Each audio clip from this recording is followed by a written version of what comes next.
Hello, everyone. This is Stacy Cleveland. Many times when I am extremely stressed, I try to find a quiet space, pull out my photo album, and begin to look at some of my favorite photos. I start remembering the good old days, as when my children were younger. Now they're all adults.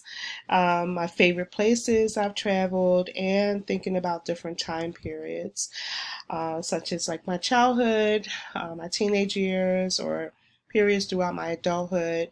I find myself in a totally different zone, and before you know it, I'm no longer upset or even thinking about why I was upset in the first place, and my mood becomes calm.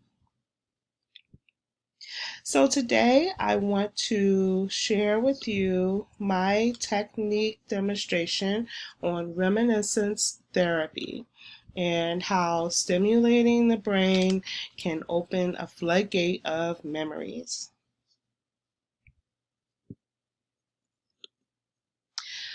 I want you to receive this message to remember. And oftentimes we forget to remember. But remembering can be such a positive experience.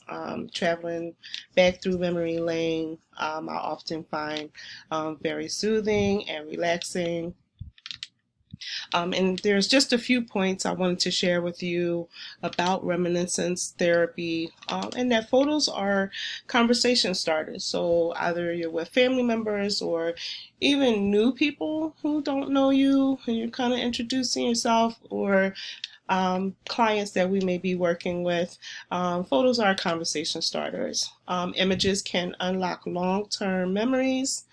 Old photos can be used to stimulate the brain and positively affect memory.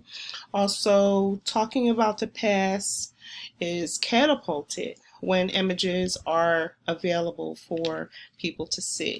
So having something tangible or something that they can see can just make your talking and your storytelling that much more effective. So here's how it works. You want to get a collection of photos, a photo book, or collage of photos.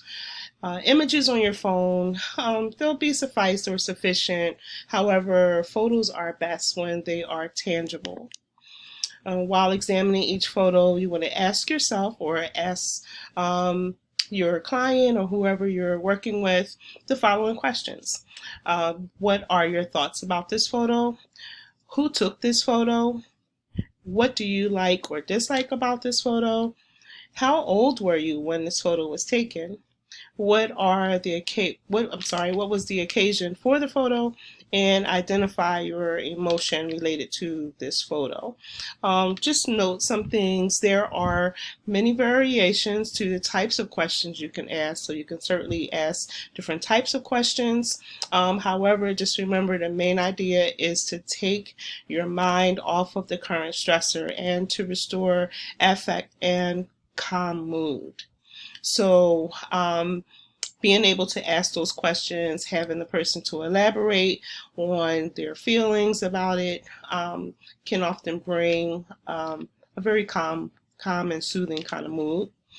This activity will hopefully promote a low stress storytelling activity in a patient manner. And there are some bonuses that you can gain from doing this type of therapy. When working with individuals who are highly stressed, or may have the tendency to be easily agitated, suggest taking a look at a few photos. You want to glean on the favorite photos and allow them to tell the story about the photo. You want to gently lead the conversation. Also, you want to consider the time period of the photo, especially with an older adult, and ask a few questions. You might even learn something. A wealth of information, especially when speaking to older relatives.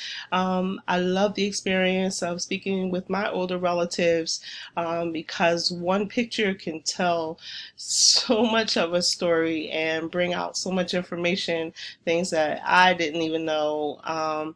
And, it just turns into a really nice experience. So have fun with it. So I wanted to share with you today a few of my favorite memories. I have tons of photos and lots of good memories. So I promise I won't go on and on about them. But when I'm stressed, I often like to think of my mom and my dad, who are both deceased. And I often think about things that I would tell them, about experiences that I've had and things that I've learned and what I've grown to be, my accomplishments. So those photos always make me happy. Another one of my favorite photos, I have 5 children, 4 daughters and a son. And when they were younger, the Rainforest Cafe would be one of our favorite places to go and have family time. This is just a photo of my son. Because he is my only son, we have a very special relationship that I absolutely treasure. And then just, photos of my girls, and we like to go out and shopping and just having fun and going to restaurants. So, being silly, we do that a lot. But yeah, these photos also bring me lots of joy.